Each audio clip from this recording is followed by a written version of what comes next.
तो अस्सलाम वालेकुम, हाजिर अपने नई वीडियो के साथ। तो आज का हमारा topic class 11 chemistry chapter number 6 solids में आज का हमारा topic number 6.2 types of solids के हवाले से है। ठीक है, तो बुनियादी तौर पर बेटा सॉलिड्स की आपके पास दो टाइप है, एक है क्रिस्टलाइन सॉलिड, दूसरा है बेटा आपके पास अमॉर्फस सॉलिड। ठीक है, तो क्रिस्टलाइन सॉलिड्स क्या होते हैं? ऐसे सॉलिड बेटा जिसमें एटम्स, मॉलिक्यूल और आइंस की जो अरेंजमेंट है वो रेगुलर पैटर्न में हो, तो ऐसे सॉलिड्स को आप क्या कहेंगे बेटा? क्रिस्टलाइन सॉलिड कहेंगे। ठीक है, और इसके अलावा बेटा आपके पास अमॉर्फस सॉलिड है जिसमें एटम्स, मॉलिक्यूल और आयन की जो अरेंजमेंट होती है वो रेगुलर पैटर्न में नहीं होती। ठीक है, तो ऐसे सॉलिड को आप क्या कहेंगे बेटा? अमॉर्फस सॉलिड कहेंगे। बेटा इस पिक्चर को देखें बेटा लेफ्ट हैंड साइड में, तो अगर आप लेफ्ट हैंड साइड में देखेंगे इसमें जो एटम्स, मॉलिक्यूल और आयन की जो अरेंजमेंट है वो रेगुलर मैनर में, रेगुलर पैटर्न में है। ठीक है, तो ऐसे सॉलिड्स को आप क्रिस्टलाइन सॉलिड कहेंगे। जबकि इसके मुकाबले में आप राइट हैंड साइड में देखें तो इसमें क्या है बेटा? एटम्स, मॉलिक्यूल या आयंस की जो अरेंजमेंट है वो इर्रेगुलर मैनर में। ठीक है, तो ऐसे सॉलिड्स को आप क्या कहेंगे बेटा? अमॉर्फस सॉलिड कहेंगे। ठीक है, तो क्रिस्टलाइन सॉलिड्स को हम क्या है बेटा? ट्रू सॉलिड्स मानते हैं, जबकि जो अमॉर्फस सॉलिड्स है उसको हम ट्रू सॉलिड्स नहीं मानते। ठीक है, तो आज बेटा क्रिस्टलाइन सॉलिड की डेफिनेशन देखते हैं। दो solid in which atoms, ions और molecule are arrange in definite three dimensional space. ठीक है, तो ऐसे सॉलिड बेटा जिसमें एटम्स, आयन और मॉलिक्यूल की जो अरेंजमेंट हो वो क्या बेटा? डेफिनेट हो। डेफिनेट का मतलब ही क्या बेटा? रेगुलर पैटर्न में हो। ठीक है, और थ्री डायमेंशनल स्पेस का मतलब क्या बेटा? एक्स एक्सिस पर भी हो, वाई एक्सिस पर भी हो और जेड एक्सिस पर भी हो। ठीक है, यानी प्लेनर ना हो। ठीक है, ये बात समझ में आ रही है आपको? तो ऐसे सॉलिड्स को आप क्या कहेंगे बेटा? क्रिस्टलाइन सॉलिड कहेंगे। ठीक है, अब इसके अलावा बेटा जो आपके पास क्रिस्टलाइन सॉलिड वो क्रिस्टल्स की फॉर्म में मौजूद होते हैं। ठीक है, तो क्रिस्टल्स की फॉर्म में कैसे बेटा? आप इस पिक्चर को देखें तो इसमें भी क्या बेटा? एक रेगुलर अरेंजमेंट है, तो इसको हम क्या कहते हैं बेटा? क्रिस्टल कहते हैं। ठीक है, तो क्रिस्टलाइन सॉलिड जो है वो आपके पास क्रिस्टल्स की फॉर्म में मौजूद होते हैं। अब वो क्रिस्टल्स बनते कैसे? तो जो क्रिस्टल आपके पास बनते हैं बेटा, एक यूनिट सेल होता है आपके पास। ठीक है, एक यूनिट सेल होता है, तो वैसे ही बहुत सारे यूनिट सेल आपस में क्या होते हैं बेटा? एक डेफिनेट पैटर्न में अरेंज होते हैं, तो आपके पास क्या बेटा? एक क्रिस्टल बनता है। ठीक है, पहले इसको देखेंगे बेटा, crystalline solid exist as small crystal. ठीक है, तो क्रिस्टलाइन सॉलिड स्मॉल क्रिस्टल की फॉर्म में एग्जिस्ट करता है। ठीक है, तो देखिए बेटा यहाँ पे मैं आपको एक यूनिट सेल बनाने जा रहा हूँ, एक यूनिट सेल बनाने जा रहा हूँ बेटा। देखिए एक यूनिट सेल, एक सिंपल यूनिट सेल है आपको समझाने के लिए। ठीक है, देखें, ठीक है, ये मैं क्यूब बना रहा हूँ। ठीक है, तो छोटी क्लास में आपने कभी ना कभी क्यूब बनाया होगा। ठीक है, क्यूब ऐसे ही बनता है ना। ठीक है, ओके, तो देखिए बेटा मेरे पास है NaCl। क्या है बेटा? NaCl। Na का जो आपके पास शेप है वो छोटा होता है। ठीक है, Na का जो साइज़ है वो आपके पास क्या होता है बेटा? छोटा होता है। ठीक है, और Cl का क्या होता है बेटा? आपके पास Cl का जो एटॉमिक साइज़ होता है वो बड़ा होता है। ऐसे ही होता है। तो देखिए बेटा इसे मैं अरेंज करता हूँ। ठीक है, तो देखिए बेटा मैं यहाँ पे Cl को लिखता हूँ, Cl को लिख नहीं रहा। ठीक है, इसका एक साइज बना दिया। ये क्या है बेटा? मेरे पास Cl है। ठीक है, एक क्रिस्टल में क्या है बेटा? Cl है। तो देखिए बेटा एक यूनिट सेल है, तो इस यूनिट सेल में क्या बेटा? यहाँ पे Cl को बना दिया। ठीक है, अब Cl के साथ कौन लिंक होगा बेटा? सोडियम लिंक होगा। ठीक है, तो देखिए बेटा ये लाइन जा रही है इस तरफ। ठीक है, तो यहाँ पे क्या बेटा? सोडियम लिंक है Cl के साथ। तो इस तरफ देखिए यहाँ पे कौन लिंक है बेटा? सोडियम लिंक है। ठीक है, क्लियर। इसके साथ देखें ये नीचे जा रहा, तो यहाँ पे क्या बेटा? सोडियम लिंक है। ये तो क्लियर हो गया।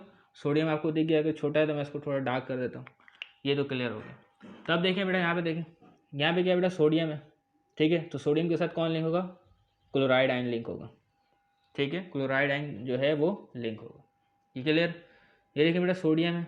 ठीक है, तो सोडियम के साथ कौन लिंक होगा? क्लोराइड आयन लिंक होगा।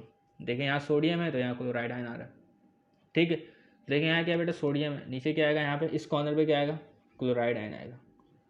क्लियर हो गया। ठीक है, कोई मसला तो नहीं, कोई इशू तो नहीं। देखें अब देखिए बेटा यहाँ पे क्या है? क्लोराइड आयन, तो यहाँ पे क्या आएगा बेटा? सोडियम आएगा।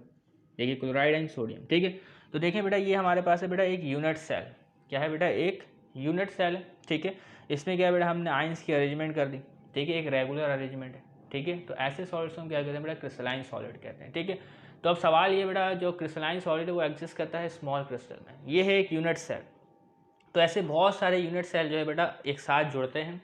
ऐसे बहुत सारे यूनिट सेल जो है इसी पैटर्न में एक साथ जुड़ते हैं और क्या बनाते हैं बेटा? क्रिस्टल्स बनाते हैं। ठीक है, देखिए बेटा crystalline solid exist as small crystal. ठीक है, the regular pattern throughout the crystal is called crystal lattice. ठीक है, इसी तरीके क्या है बेटा? Unit cell. ठीक है, बहुत सारे आपस में कॉम्बाइंड होंगे। ठीक है, और उसमें क्या बेटा? एक रेगुलर पैटर्न आएगा, उसमें क्या बेटा? एक रेगुलर अरेंजमेंट आएगी, उसको आप क्या कहेंगे बेटा? क्रिस्टल लैटिस कहेंगे। ठीक है, तो इस पिक्चर में देखें।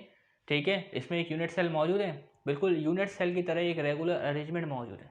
ठीक है, तो इसको आप क्या कहेंगे बेटा? क्रिस्टल लैटिस कहेंगे। ठीक है, तो यूनिट सेल जैसी अरेंजमेंट अगर मौजूद है तो उसको आप क्या कहेंगे बेटा? क्रिस्टल लैटिस कहेंगे। ठीक है, and the smallest portion of the crystal, and the smallest portion of the crystal, यही क्या है बेटा स्मॉलेस्ट पोर्शन है, which repeats in all 3 dimension to give the crystal. ठीक है, तो यही जो स्मॉलेस्ट पोर्शन है ये पूरे क्रिस्टल में क्या है बेटा एक रेगुलर पैटर्न दे रहा है।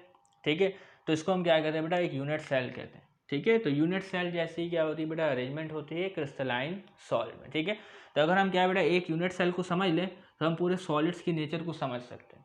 ठीक है, अगर हम एक यूनिट सेल को समझ लें तो हम पूरे सॉलिड्स के नेचर से आसानी वाकिफ हो सकते हैं। ठीक है, तो यहाँ पे क्या बेटा मैं बहुत सारे तो यूनिट सेल तो नहीं बना सकता, काफ़ी मुश्किल होता है, तो इसको ड्राइंग करना पड़ता है, काफ़ी टाइम लगता है। ठीक है, तो क्लियर है। तो आज बेटा अब इसकी दूसरी प्रॉपर्टी देखते हैं। तो क्रिस्टलाइन सॉलिड के हवाले से तो they have sharp melting point and also known as true solid. तो आपके पास जो क्रिस्टलाइन सॉलिड होते हैं उनकी जो मेल्टिंग पॉइंट होती है बेटा वो शार्प होती है, यानी फिक्स होती है, डेफिनेट होती है। यानी कि अगर आपके पास कोई एक सॉलिड है, मिसाल के तौर पर NaCl, वो अगर 801 डिग्री सेंटीग्रेड में मेल्ट होता है तो वो 801 डिग्री सेंटीग्रेड पर ही मेल्ट होगा। ठीक है, तो मेल्टिंग पॉइंट से भी क्या है बेटा किसी सॉलिड्स की हम शनाख्त कर सकते हैं। ठीक है, तो क्रिस्टलाइन सॉलिड होंगे तो उनकी मेल्टिंग पॉइंट क्या होगी बेटा शार्प होगी। ठीक है, तो सोचिए हमारे पास एक अननोन सॉलिड है और हमें मालूम करना है कि बेटा ये कौन सा सॉलिड है, कंफर्म करना है। हमें पता चल चुका है ये सॉलिड ये है, लेकिन हम चाहते हैं मेल्टिंग पॉइंट से कंफर्म करें। ठीक है, तो हम उसको मेल्ट करेंगे और जिस टेम्परेचर पे वो मेल्ट हो जाएगा तो हम उससे पता लगा सकते हैं कि ये सॉलिड कौन सा है। ठीक है, ये बात क्लियर हो गई। तो क्रिस्टलाइन सॉलिड के बेटा जो आपके पास मेल्टिंग पॉइंट होती है वो शार्प होती है और इनको हम ट्रू सॉलिड्स कहते हैं। ठीक है, इसके अलावा बेटा आपके पास जो तीसरी प्रॉपर्टी है, दे show an isotropic behaviour, they show an isotropic behaviour. अब ये कौन सा बिहेवियर है? ठीक है, तो ये इस बिहेवियर को मैं समझाने से पहले आपको पहले समझाता हूँ बेटा आइसोट्रॉपिक। आइसोट्रॉपिक तो सोचिए बेटा हमारे पास एक अमॉर्फस कंपाउंड है, अमॉर्फस सॉलिड है। ठीक है, अमॉर्फस सॉलिड है, तो अमॉर्फस सॉलिड की बेटा मुख्तलिफ सरफेसेस होंगे। ठीक है, तो मुख्तलिफ सरफेसेस पे अगर आप कोई खास प्रॉपर्टी चेक करते हैं तो आपके पास प्रॉपर्टी जो है वो एक ही किस्म की आएगी। ठीक है, अमॉर्फस सॉलिड के सरफेस पर। ठीक है, जबकि आपके पास जो क्रिस्टलाइन कंपाउंड है वो क्या होता है बेटा एन आइसोट्रॉपिक होते हैं। ठीक है, आइसो के मायने क्या होता है बेटा आपके पास सेम होता है। ठीक है, तो एन आइसो के मायने क्या होगा आपके पास डिफरेंट होगा। ठीक है, जाहिर सी बात है।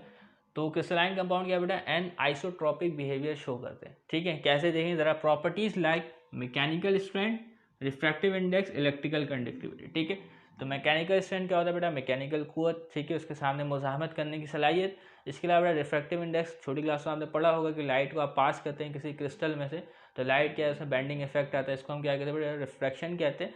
और फिर आगे जो है बेटा रिफ्रैक्टिव इंडेक्स भी आ जाता है कि रिफ्रैक्शन कितना हो रहा है। इसके अलावा बेटा आपके पास इलेक्ट्रिकल कंडक्टिविटी।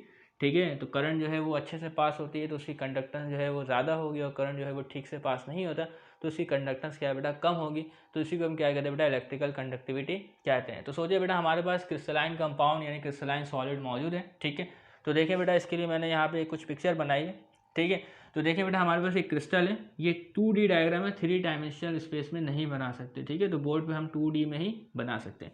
जैसे कि इस क्यूब को मैंने बनाया, ठीक है, तो बना तो ये 2D में ही है, लेकिन आपको ऐसा लग रहा है कि ये 3D है। ठीक है ना, तो यहाँ पे क्या है बेटा इसको मैंने 2D में बनाया। ठीक है, देखें बेटा ये आपके पास क्या एक मॉलिक्यूल है, ये आयन है, ये एटम है।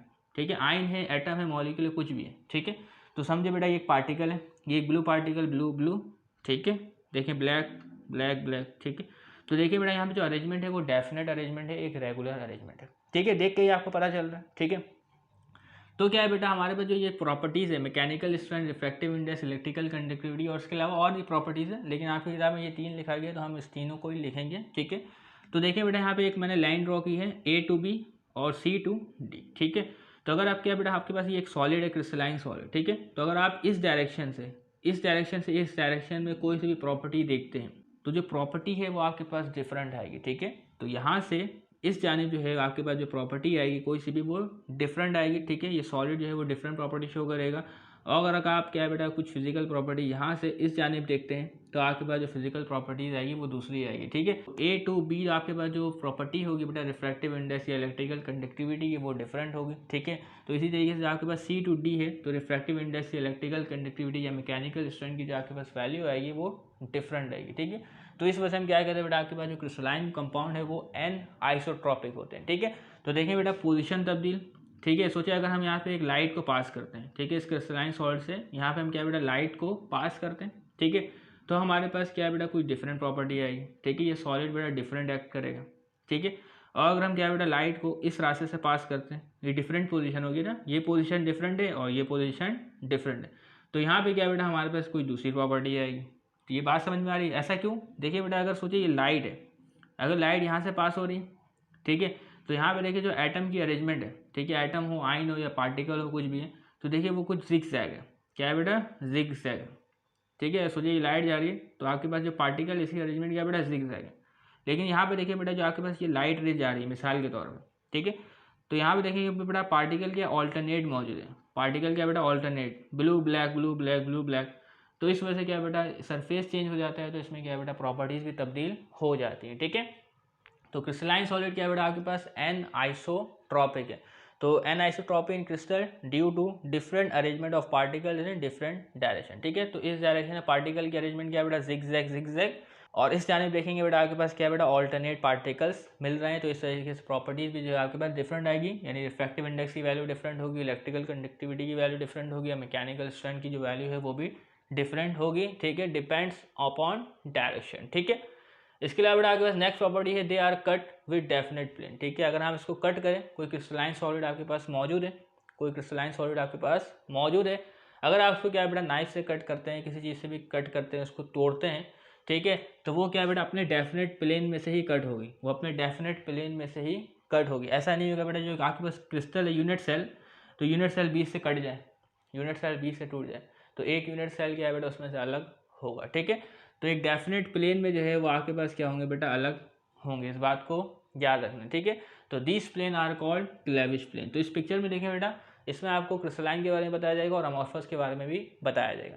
तो बेटा लेफ्ट हैंड साइड में देखेंगे इसको कट कर रहे हैं, ठीक है, तो क्या बेटा एक डेफिनेट प्लेन में कट होते हैं क्रिस्टलाइन सॉलिड, जबकि आप अगर अमॉर्फस को कट करते हैं तो ये डेफिनेट प्लेन में कट नहीं होते, तो आपके पास इरेगुलर सरफेस जो है वो आती है। ठीक है, तो इन प्रॉपर्टीज को याद रखना बेटा क्रिस्टलाइन सॉलिड्स के हवाले से। ठीक है, तो इन प्रॉपर्टीज को आप आगे जाकर भी पढ़ेंगे। तो क्रिस्टलाइन सॉलिड्स के हमारे पास कुछ एग्जाम्पल है, जैसे कि सोडियम क्लोराइड। ठीक है, तो सोडियम क्लोराइड बेटा आपके पास क्रिस्टल की फॉर्म में मौजूद होते हैं। ठीक है, तो सोडियम क्लोराइड की अरेंजमेंट यही होती है। अगर सोडियम क्लोराइड का यूनिट सेल देखें तो वो कुछ इस किस्म का होता है। देखिए यहाँ पे क्लोराइड, यहाँ पे सोडियम, ठीक है, क्लोराइड, तो इस तरीके से जो है वो अरेंजमेंट होती है। ठीक है, तो सोडियम क्लोराइड जो है वो आपके पास क्रिस्टलाइन सॉलिड है। डायमंड भी जो है वो आपके पास क्रिस्टलाइन सॉलिड है। इसकी पिक्चर देखें, ठीक है, इसमें क्या बेटा कार्बन की अरेंजमेंट देखें, एक खास पैटर्न में है। ठीक है, तो अगर ये टॉपिक होगा तो हम इसको जरूर पढ़ेंगे। तो डायमंड भी क्या बेटा आपके पास क्रिस्टलाइन सॉलिड है। ठीक है, इसी के मुकाबले में बेटा देखें बेटा ग्रेफाइट। ठीक है, तो ग्रेफाइट में देखें बेटा एक खास पैटर्न है। ठीक है, तो ऊपर एक पैटर्न आप देखेंगे, ठीक है, फिर नीचे लेयर मौजूद है, फिर उसकी गैप आएगा, फिर लेयर मौजूद है, तो ये डेफिनेट पैटर्न है मौजूद है। ठीक है, तो डायमंड भी क्या बेटा क्रिस्टलाइन सॉलिड है, ग्रेफाइट भी क्या बेटा क्रिस्टलाइन सॉलिड। इस तरीके से बेटा सक्रोस जो हम चीनी इस्तेमाल करते हैं अपने रोज़मर्रा ज़िंदगी में, यानी सक्रोस, ठीक है, लेकिन अभी इसका स्ट्रक्चर हमारे पास मौजूद नहीं। तो खैर बस आपको ये समझ में आ जाए सोडियम क्लोराइड, डायमंड और ग्रेफाइट, तो बाकी चीज़ें आपको खुद ही समझ में आ जाएंगी। ठीक है, और इसकी मिसाल है बेटा ferrous sulphate, magnesium chloride, sodium carbonate, ये तमाम चीज़ें क्या बेटा क्रिस्टलाइन सॉलिड है। ठीक है, बात क्लियर हो गई, कोई मसला तो नहीं। अब इसके बाद बेटा हमारे पास अमॉर्फस सॉलिड। तो अमॉर्फस सॉलिड के बारे में मैंने आपको पहले ही बताया कि जो एटम्स, आयन और मॉलिक्यूल की जो अरेंजमेंट होती है वो रेगुलर पैटर्न में नहीं होती। ठीक है, तो those solid which do not have 3 dimensional regular arrangement of particle. समझ में आ गई बात? Those solid which do not have 3 dimensional regular arrangement of particle, यानी एटम्स, आयन और molecule, are known as amorphous solid. ठीक है, तो आगे बढ़ते बेटा the solid do not have long range order of particle. ठीक है, तो इसमें क्या बेटा काफ़ी लंबा जो है पार्टिकल्स की अरेंजमेंट नहीं होती, थोड़ी सी अगर अरेंजमेंट हो गई तो हो गई, लेकिन कोई इतनी ज़्यादा अरेंजमेंट नहीं होती। ठीक है, तो इसको हम एज्यूम करते हैं, assume them closer to liquid. तो ये तो क्या बेटा आपके पास अमॉर्फस सॉलिड तो है, लेकिन हम इसको एज्यूम कर सकते हैं क्या बेटा लिक्विड एज्यूम कर सकते हैं, क्योंकि इसमें जो अरेंजमेंट है वो लिक्विड की तरह ही होती है, लेकिन थोड़ी सी जो अरेंजमेंट है वो सॉलिड की तरह हो जाती है, लेकिन ज़्यादातर जो अरेंजमेंट है वो क्या बेटा आपके पास लिक्विड के करीब करीब अरेंजमेंट। ठीक है, तभी हम क्या बेटा क्रिस्टलाइन सॉलिड्स को क्या मानते हैं बेटा? ट्रू सॉलिड्स मानते हैं। अमॉर्फस सॉलिड को हम लिक्विड एज्यूम कर सकते हैं, लेकिन है सॉलिड एज्यूम कर सकते हैं। ठीक है, और उसके अलावा अगर दूसरी प्रॉपर्टी है, they do not have sharp melting point. ठीक है, तो इसकी जो मेल्टिंग पॉइंट है वो शार्प नहीं होती, फिक्स नहीं होती। ठीक है, कभी भी ये पिघल सकता है, पहले तो सॉफ्ट होगा फिर उसके बाद जाके ये पिघल लेगा, जबकि आपके पास जो क्रिस्टलाइन सॉलिड है तो ये खास मेल्टिंग पॉइंट पे एक खास टेम्परेचर पर पिघलता है। ठीक है, तो इनकी कोई शार्प मेल्टिंग पॉइंट नहीं है, which means they melt over a wide range of temperature. ठीक है, तो ये अगर आप इसको हीट करें तो ये क्या बेटा सबसे पहले सॉफ्ट होंगे, ठीक है, उसके बाद क्या बेटा पिघलने के लिए शुरू होंगे। ठीक है, तो उसकी कोई खास मेल्टिंग पॉइंट हमारे पास नहीं है, जबकि इसमें क्या होता है बेटा जैसे ही ये खास टेम्परेचर पहुंचता है वो सॉलिड पिघल जाता है। ठीक है, तो इसमें पहले सॉफ्ट होगा तब जाके वो जाके लिक्विड में तब्दील होगा। और इसके अलावा बेटा जो तीसरी प्रॉपर्टी है दे आर आइसोट्रॉपिक, ठीक है। ये आइसोट्रॉपिक होता है, आइसो के मायने सेम होता है। कभी आपने आइसोटॉप पढ़ा हो तो आइसो के मायने क्या होता है बेटा आपके पास सेम होता है, ठीक है। तो इनकी प्रॉपर्टी जो है वो डिफरेंट डायरेक्शन ही क्यों ना हो, हर जगह प्रॉपर्टी जो है वो आपके पास सेम आएगी, ठीक है। तो they are isotropic because they exhibit the same value of any property, ठीक है। तो कोई सी भी आपके पास प्रॉपर्टी हो, जैसे रिफ्रैक्टिव इंडेक्स हो, इलेक्ट्रिकल कंडक्टिविटी हो, मैकेनिकल स्ट्रेंथ हो, तो तमाम की वैल्यू डिफरेंट डायरेक्शन पे आपके पास सेम आएगी। तो इस वजह से हम इसको क्या कहते हैं बेटा आइसोट्रॉपिक कहते हैं, ठीक है।